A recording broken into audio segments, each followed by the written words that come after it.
Анда эмесе кийинки баяндама менен Оразали Садыкхановдун автордук гимназия мектебинин мектебинин ишинин артышылыктуу багыттары деген темада баяндамасы менен учурдагы мектеп Оразали Садыкхановдун автордук мектеп гимназиясынын директору, география мугалими Турдукан Бекташева эжебизге сөз берсек. Саламатсыздарбы, бүгүнкү конференциянын катышуучулары. Оразали Садыкхановдун автордук гимназия мектеби биздин баамыбызда биздин мектеп улуттук рухий маданий дөөлөттөрдү, баалуулуктарды ыйык туткан, кумандуу, кызматташтыктын педагогикасынын идеяларына негизделген, демократиянын негизги принциптерин ишке ашырган мыйзамды, жалпы адам укуктарын, эркиндиктерин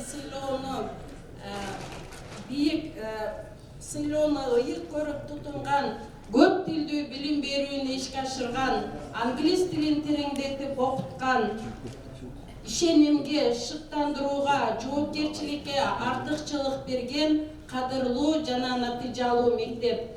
Биздин мүддөбүз улуттук гумандуу демократиялык мектептин жаңы моделин окутуу тарбиялоо ишинде пайдалануу менен окутуу тарбиялоо өнүктүрүү ишин жакшыртуу, мектептин ишинин сапатын, натыйжасын өркүндөтүү, кадыр баркын көтөрүү. Биздин философия улуттун жүзү, гумандуу мамиле, демократиялык маданият, сапаттуу, натыйжалуу, кадырлуу, ийгиликтүү мектептин негизги дөөлөттөрү, баалуулуктары жана өнүктүрүүнүн кыймылдаткыч күчү. Биздин принцип ишеним, шыктандыруу, кызматташтык, өз алдынчалуулук, ыктыярдуулук, эркиндик, жоопкерчилик, чыгармачылык жана жекече мамиле. Биздин уран жаратман, чыгармачыл мугалимдин ийгиликтүү, изденгич окуучуга. Оразали Садыкхановдун автордук гимназия мектебинин ишинин артыкчылыктуу багыттарынан белгилеп өтсөм, башкы максат бардык окуучулар үчүн бирдей мүмкүнчүлүк түзүү, сапатты жана натыйжаны камсыз кылуу, окуучулардын шык жөндөмүнө, талантына, кызыгуусуна карап, жекече жана жиктештирип иштөө, педагогикалык процессте борборго баланы коюп жүргүзүү, инсанга багытталган билим берүүнү ишке ашыруу, мектеп ишин демократиялаштыруу, мектепте окутуу, тарбиялоо, өнүктүрүү ишин ишенимдин жана жоопкерчиликтин негизинде уюштуруу, мугалимдерди өзүн өзү көзөмөлдөп, баалап, өнүктүрүп, натыйжага жана сапатка багыттап, иштөө көндүмүн калыптандыруу, мектепте ички көзөмөлдү алып салуу, сапатты жана натыйжаны жалпы өркүндөтүүгө, маалымат берүүчүлүккө, көмөктөшүүгө, колдоого, шыктандырууга, кызматташтыкка негизденип таянып камсыз кылуу, окуучулардын интеллектуалдык мүмкүнчүлүгүн максималдуу өнүктүрүүчү, чыгармачылыгын өстүрүүчү иш-чараларды максаттуу жана системалуу натыйжага жана сапатка багыттап уюштуруу. Мектепте окуучулар, ата-энелер, мугалимдер менен жекече жана жиктештирип иштөө, интенсивдүү жардам көрсөтүүгө муктаж болгон окуучуларды, ата-энелерди, мугалимдерди аныктап, алар менен натыйжалуу иш жүргүзүп, өнүгүүсүн камсыз кылуу. Мектепте кыргыз, орус, англис тилдерин окутууга өзгөчө көңүл бөлүү, муктаж окуучулар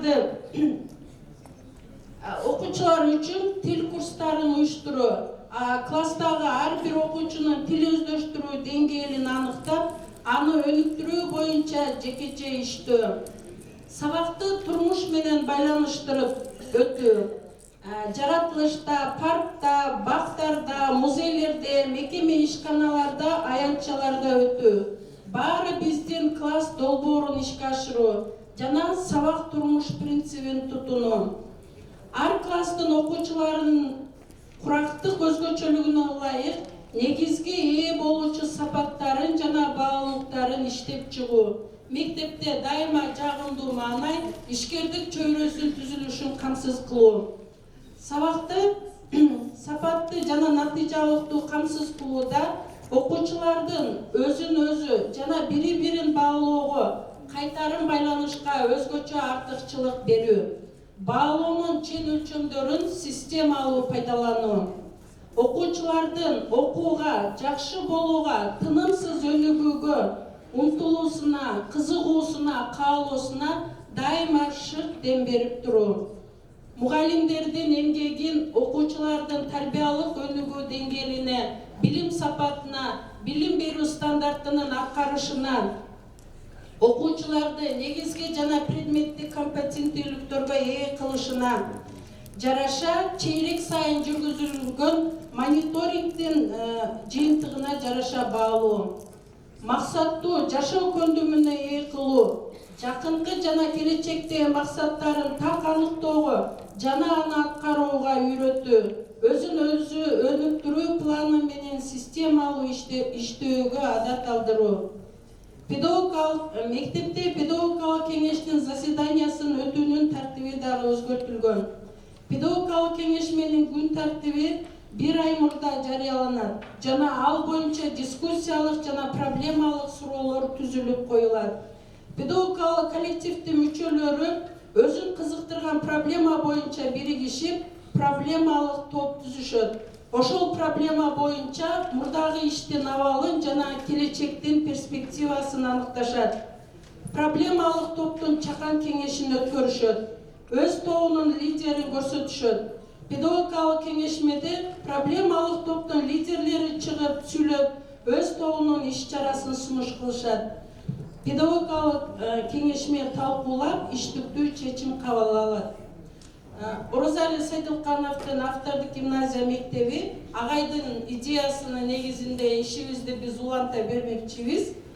Көңүл бурганыңыздар үчүн чоң рахмат.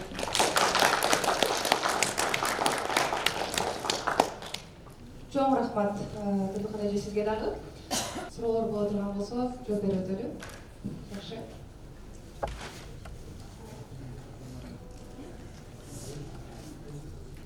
Кутмандуу күнүңүздөр менен дагы бир жолу. Ушул конференция жөнүндө уккандан баштап эле мага ушул агайдын автордук мектеби, андагы окуучулар жөнүндө маалыматтар аябай кызык болду. Интернеттен өзүм колуман келишинче изилдеп көрүп, угуп билдим. Менде азыр мындай суроо болуп атат. Сиздер балдарды кандай тартипте тандап аласыздар гимназияга? Бул биринчи суроо. Экинчи суроо. Сиздердин мектебиңиздерде дагы айткандай болдуңуз, жетишпеген окуучулар менен иштешүү дегенде.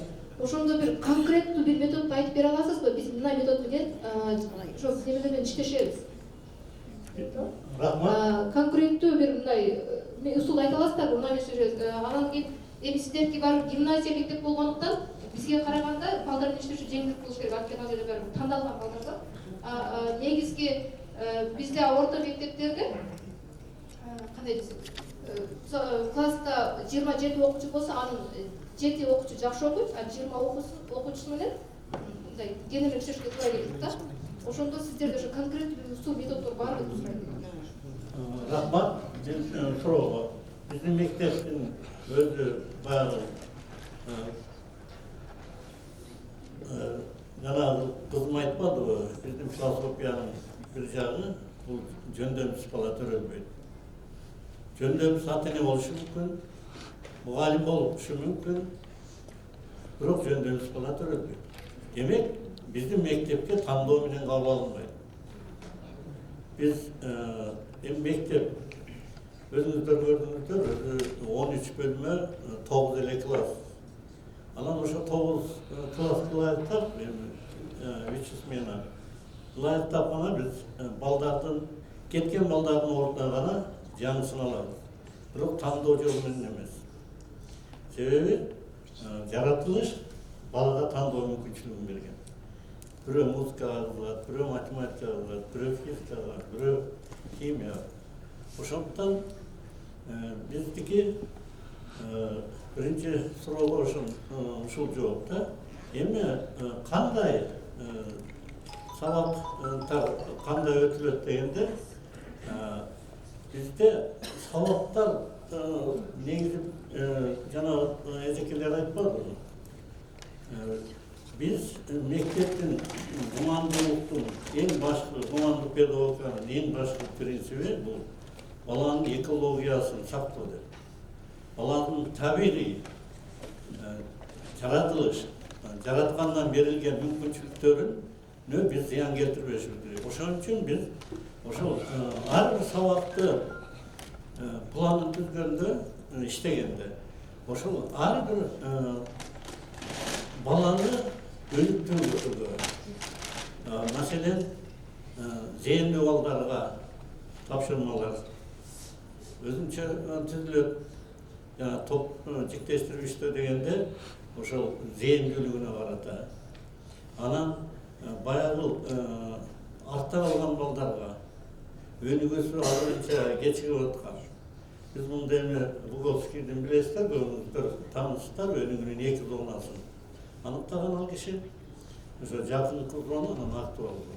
Ошол зонанын кайсыл чегинде бала жатат, ошого байкап, анан эжекелер өздөрү ар бир предметтен сабактын планын ошондой түзүшөт. Анан көбүнчө жана доктор Гүлэжеке айткандай, биздики эми ошо жиктештирип дегенде көбүнчө ошо топ менен иштелет. Мисалы ошол математикадан тапшырма бергенде жалпы эгер эжеке тапшырма берсе, ошонун ичинен зээндүү балдар жанагы десант катары баягы кыйналып жаткан балдарга көмөктөшөт.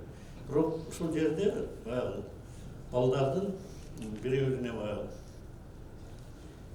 кыйын сунуу, өкүмдөрдүн сезими эмес, чыныгы достук сезими менен жардам бергенге мугалим мүмкүн болушунча аракеттенет.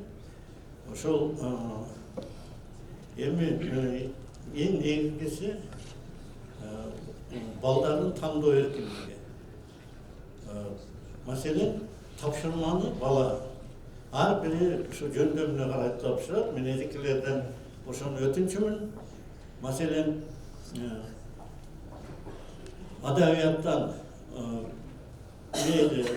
кайсы чыгарманы өтпөсүн, чыгарманы өтпөсүн. Ошо балдардын ичинен мисалы Жамиланы деле алсак, ошо кээ бир бала Жамиласын сүрөтүн тарткысы келет, өзүнүн кызынын портретин жараткысы келет. Ал сүрөткө жөндөмдү, ошо сүрөт тартат.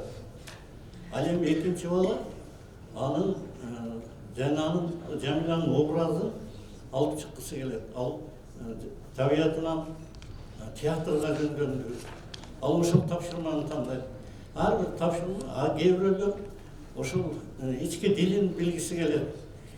Жамиланын оң же тетири жагын, же тетири карманды, тескери карман, же оң карманды алып чыгып ал өзүнүн эрки.